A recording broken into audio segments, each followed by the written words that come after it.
Hello, ladies and gentlemen. Welcome back to Hammer Sports Productions. I am here with the offensive coordinator for the Granite State Destroyers, Casey. Thanks again for joining us. No problem.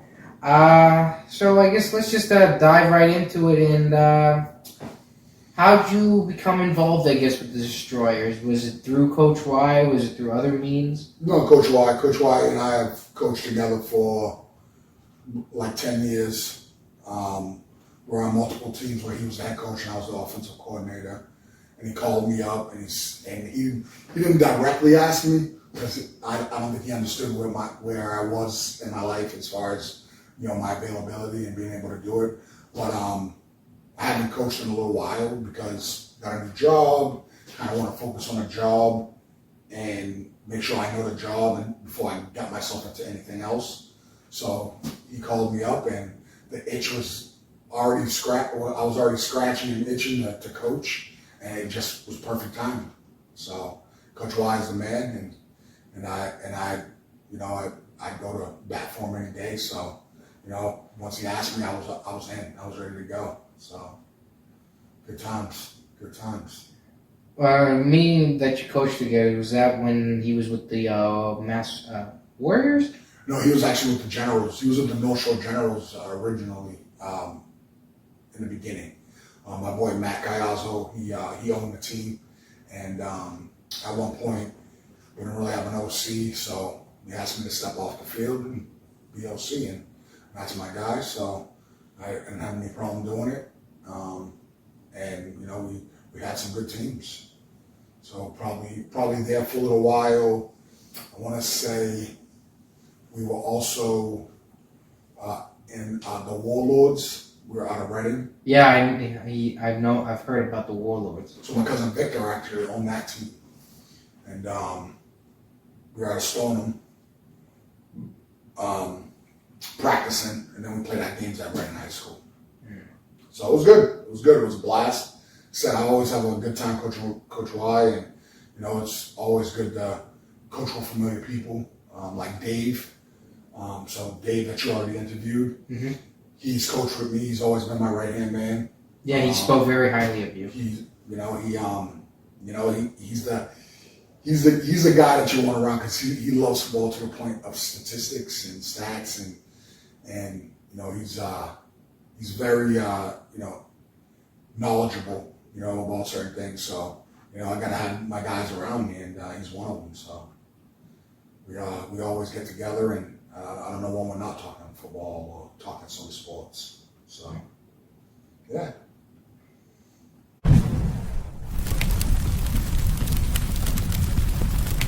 I believe now that we're like 3 games in, I know you weren't at last game due to personal reasons with taking care of things and being with your family. I guess in the games that you have been in, how have you felt that the offense has been conducted? Because I know that there was some change due to stuff out of your control in terms of roster change. How have you adapted from what you originally planned preseason to now we're 3 games into season and how the system has been altered or changed to fit either still your style or somebody else's style? Well, it's my offense, right? So at the end of the day, I'm gonna adjust to who I have. That's just what I do. So I don't plan. I don't wait and plan for like, oh, this guy's coming, that guy's coming. Whoever's there is there, and that's what it's going to go towards. And at the end of the day, as long as we execute, the offense is what it is. You know what I mean? Like, it's not difficult. I tell the guys all the time, I want them playing, not thinking. And if you have it too complex of an offense, then it's too hard for people to learn. And then they're out on the field and they're always thinking. My offense is very simple. I like to keep it simple so that these guys can get it easy and then we can get down to business. As far as how it's gone so far, I mean, again, we've had a few guys people missing from games. Mm-hmm. We really haven't had a full roster yet. And that goes with me missing the last game as well. You know what I mean? So I think at some point we're going to put it together, especially with the athletes we have. So I'm still excited. You know what I mean? I'm still excited because we're winning. We just won 2 games that were tight, and we still haven't really even clicked yet. Still haven't really even built a chemistry yet. And I think that that's important. Chemistry is important. Quarterbacks knowing their wide receivers, running backs knowing how their men block on the front line. You know, just different little aspects of the game that come together. And when you know these things, you know, sky's the limit. You know what I mean? Yeah. You're able to do all the things you want to do. And right now, you know, again, we're pretty basic, we're pretty vanilla. But, I mean, that's the start of a good offense. Being able to do the small things close enough to perfect as you can get, because obviously no one's perfect, right?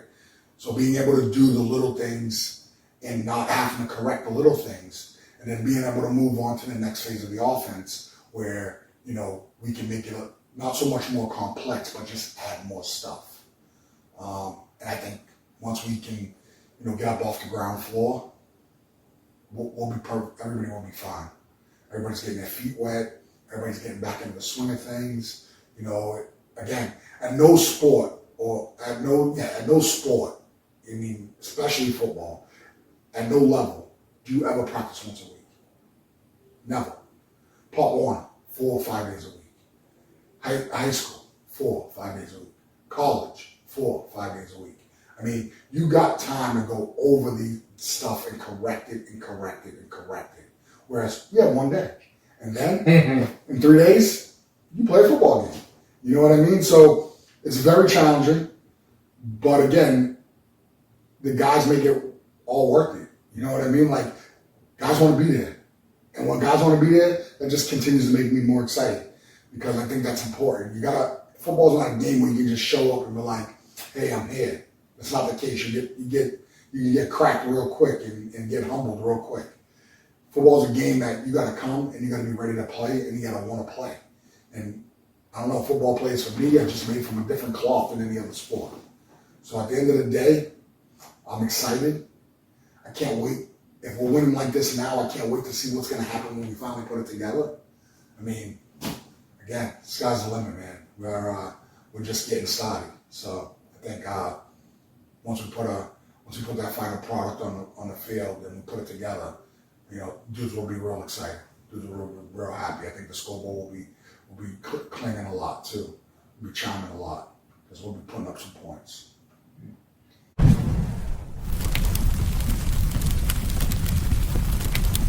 Once that if people get together, are you going to start introducing plays that we have not seen yet?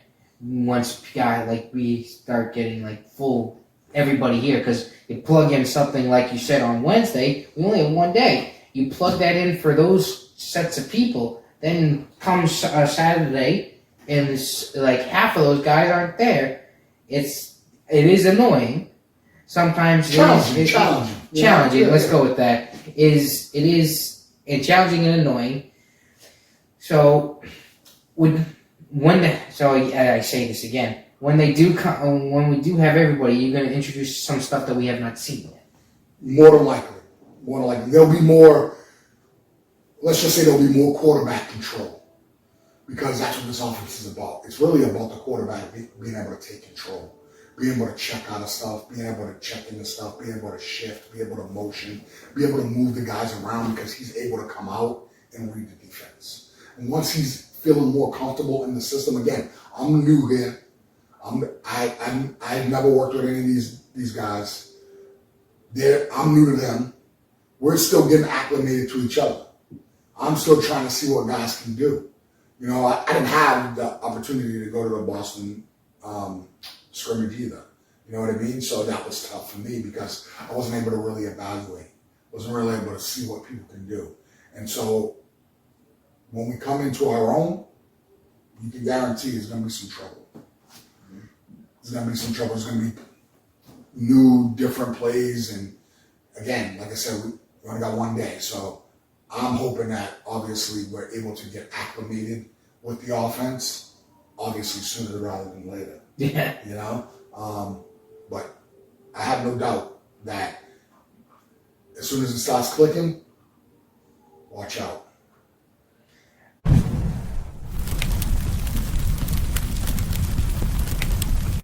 Going to the more personnel terms of it, how has Anthony Thomas, our running back, impressed you in any way of how, even with the woes, he's been able to put up some really good yards, put up some good games, and everything, keep us in the games and be a little clutch a little bit.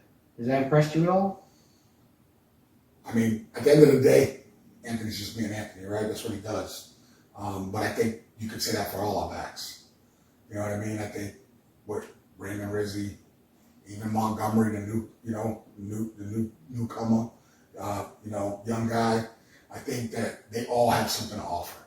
And I think that they will all be an integral part of us, at some point down the line in the season, of us winning. To me, it's important to be able to run the ball. Can't always get out there and shotgun and start sending the ball around everywhere. At least not for me, anyways. For some coaches, that's what they do. That's what they like to do. I like to keep a balanced attack, and to have 3 capable backs is important because it's a long season and guys get injured. So you got to have people who can come in and take the place and do just as good as the last guy that was just in there. So I mean, I've been impressed to this point with both Anthony and Raymond. So and I know Montgomery's sitting in the wings, waiting to get out there and show what he can do, and his time will come as well. So listen, to have 3 capable backs is a gold mine, So Why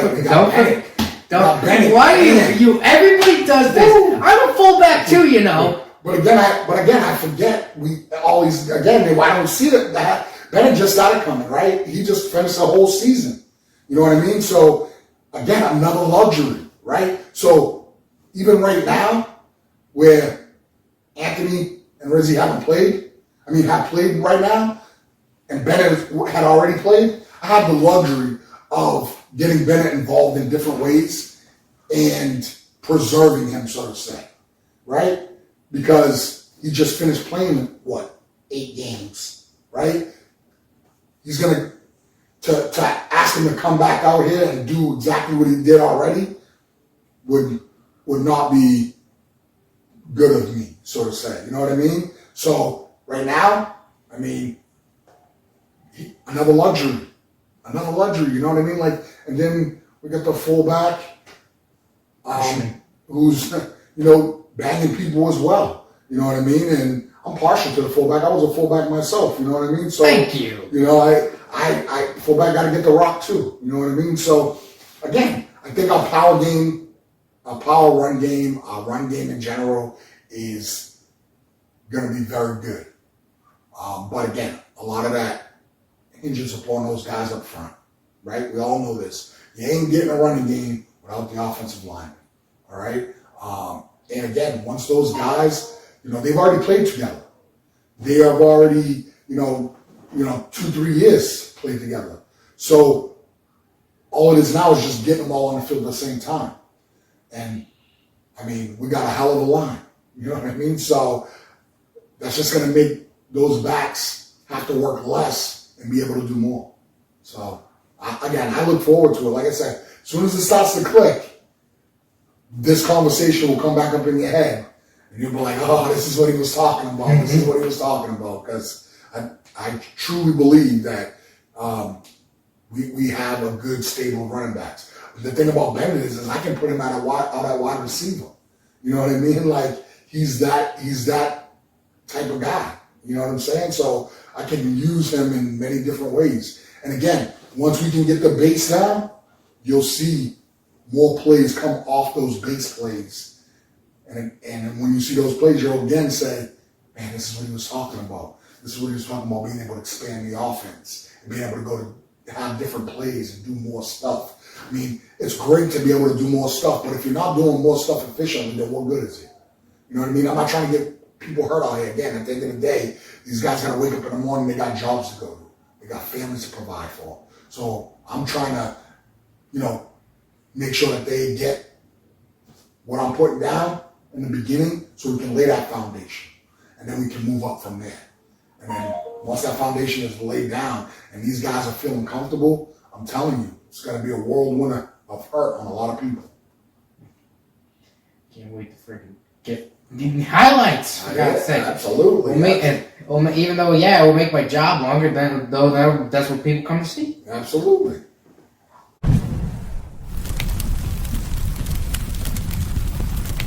So I guess this also kind of dribbles into how the offense is working. I know you've been talking with Lou about utilizing analytics. Yeah. So it's good to know, no disrespect, I'm not a big analytic guy. I don't mind. But neither am I. But I do think that it is very useful for some things, right? Even for myself personally. Because sometimes you can find yourself being predictable, right? And I don't want to be predictable. So at the end of the day, those analytics will help me figure out my pass to run ratio. They'll help me figure out what downs I run more on, as opposed to what downs I pass more on.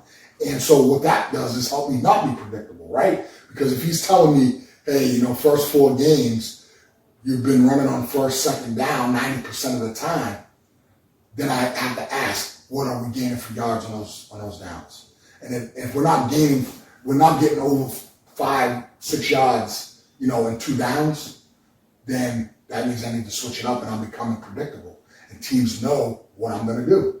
So at the end of the day, I'm trying to keep teams off balance. That's my objective. Keep them off balance. When they think I'm running, I'm passing. When they think I'm passing, I'm running. And therefore, they're not prepared or ready to stop either one of them. So for me, it can come, it can come in handy. And, it's a good little experiment to kind of see how it works. And I'm an open-minded guy, so I don't mind trying different things. It doesn't hurt to try it. And we'll see where it goes from there. All right. Sorry. Tired.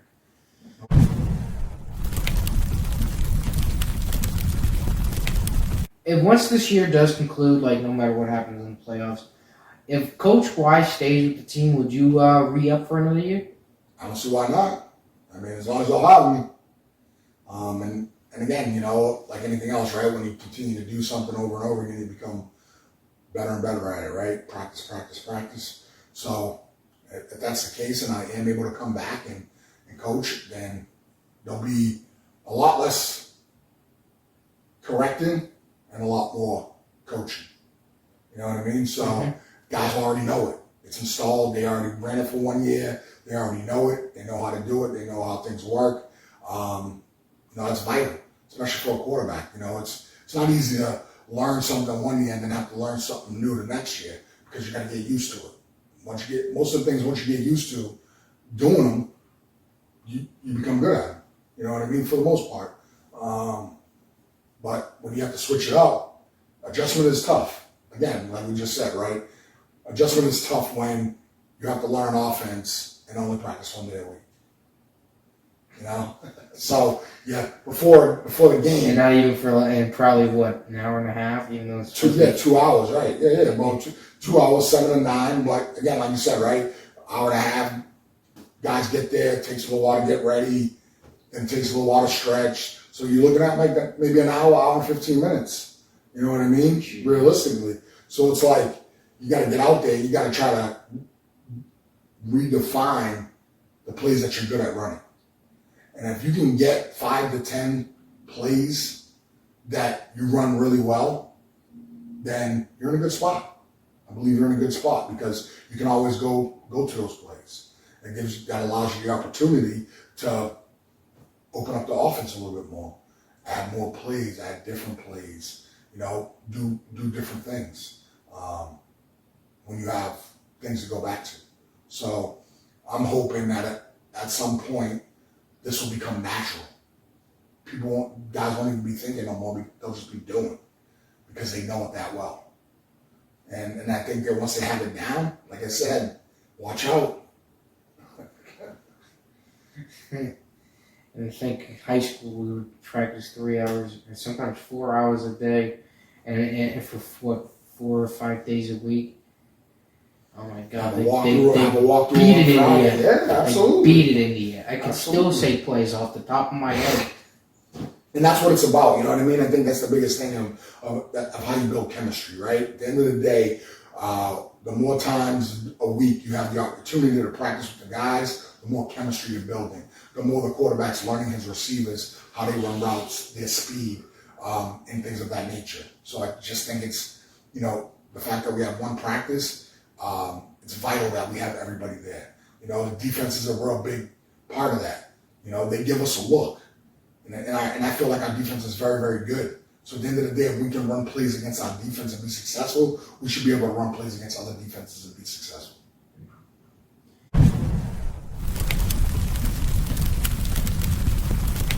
Well, and probably this will be my last question, or maybe last two. I believe we played two of the teams that we played again later in this season. Yeah, definitely we're definitely playing the Havel Hitmen again. This time they're coming to us. I can't remember off the top of my head who else we're playing twice. But I guess the answering the same question with both. Now that you've played Hitman once, are you gonna you don't have to tell me what you are gonna do, but are you probably gonna change a few things to kind of exploit weaknesses that you saw as a coach? Well, I think that, at any first game, right, you're really brushing off the cobwebs, right? Like, guys aren't going to be at the top of their game. Even, I think we're playing the Hitmen in our third game, actually. I think our fourth game, I think we play them, actually. I think the next game we play is against the Hitmen. You probably are right. So at this point, I already know things that I can exploit as far as their defense goes. But I think the biggest thing is do they come out with the same look against us? Yeah, because I believe they fired their defense coordinator after the game. Correct. So they have a new D coordinator, and who's to say that they don't have more players or different players that come as well? So, I think at the end of the day, I'm going to be trying to,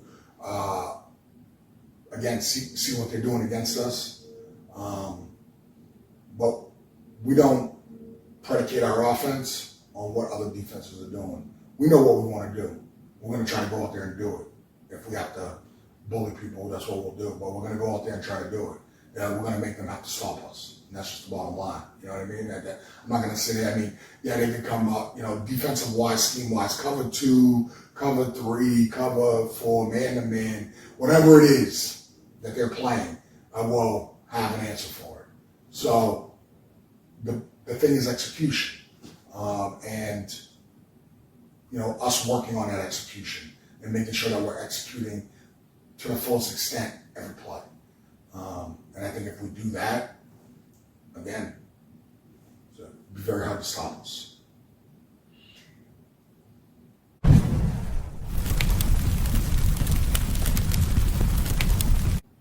My last question, I guess this kind of goes back to the beginning with you working with Y. And have you at all won a championship with Y? We have not. We have made it to the championship. We made it once to the championship. Let's just say it wasn't a pretty game. Yeah, we're cool with that. I don't like that. I'm not an individual who likes to blame refs. I'm not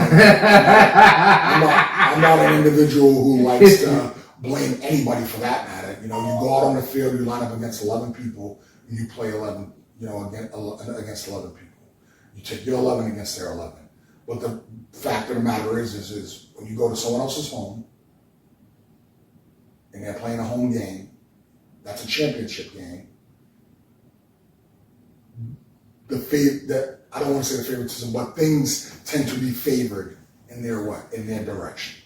And so, boy, it must have not been a fun day. No, it wasn't a fun day, and I have to say, we don't necessarily I may bark at the ref here and there, so often, once in a while, just to let them know I'm still in the game. I'm still over here. And you not have to sugarcoat it. I barked plenty last game, but on a 4th down call, I barked like hell, so you don't need to sugarcoat it. So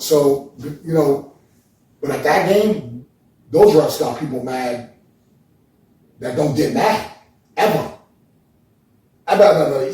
Even fans, like, it was pretty bad. It was pretty bad. And so, again, I don't ever want the refs to be a factor in the game. That should never be the case. Unfortunately, they were. It's sad. But, at the end of the day, we went out there, we played ball, we lost. It is what it is. But I've been a part of some really, really good teams, but that's the thing with semi-pro, like we talked about in the beginning, right? The guys have to be there. There's been a lot of teams where I've coached that, you might get 15, 20 dudes, if you're lucky, 25 dudes at practice. And honestly, that's not going to do it. You need everybody at practice.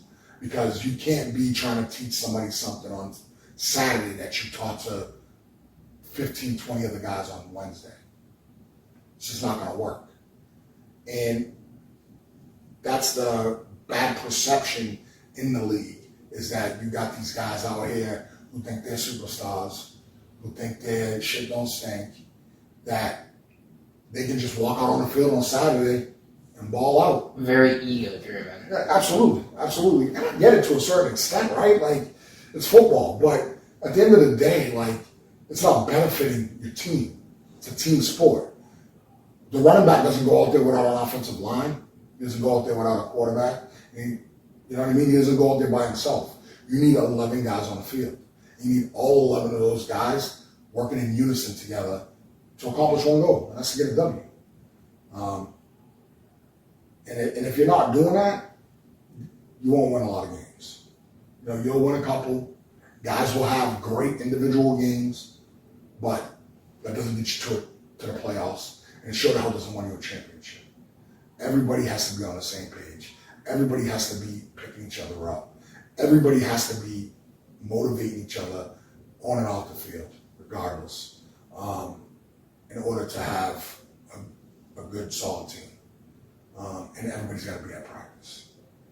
It's again, like I said, it's I don't think people fully get it, or they get it and just kind of bypass it, but practice is important, right? There's no perfect people, but you can have perfect practices, and if you have good practices, I think that they lead to good games. If you have people leaving practice feeling good, being on the same page, feeling like you executed well at practice, when the game time comes and you hear those same plays, you're ready to go. You're like, yo, we just drilled the defense the other day in practice on this play. Let's get them. So, at least for me anyways, I can't speak for everybody, but for me and how I think, that's how I played. I was always at practice. I never missed practice. Went to practice hard, every practice, like I was playing in a game. Because I expect to practice how I play. I'll play how I practice. So, again, everything leads to the team. It's a team sport. You need the whole team there. It's very important. So you would very much relish the opportunity to finally kind of get that little ring finger one. It would be nice. It would be nice. Let me tell you, I've been doing this for quite a bit of time. I played and then I coached. So, and I haven't gotten a ring on either side, on the field or being a coach. But that would be something. Well, thanks again, Casey, for doing this. Hope you ladies and gentlemen enjoyed this. This guy's filled with freaking stories. I bet if we kept going, you could be here for 3 hours? Easy. Lots of stuff. Lots of fun I've had. Let me tell you, lots of fun. Well, that is the world for my pro. Because you can't get it like the NFL. I ain't like it. So I hope you ladies and gentlemen enjoyed. See you next time. I don't know why I did that.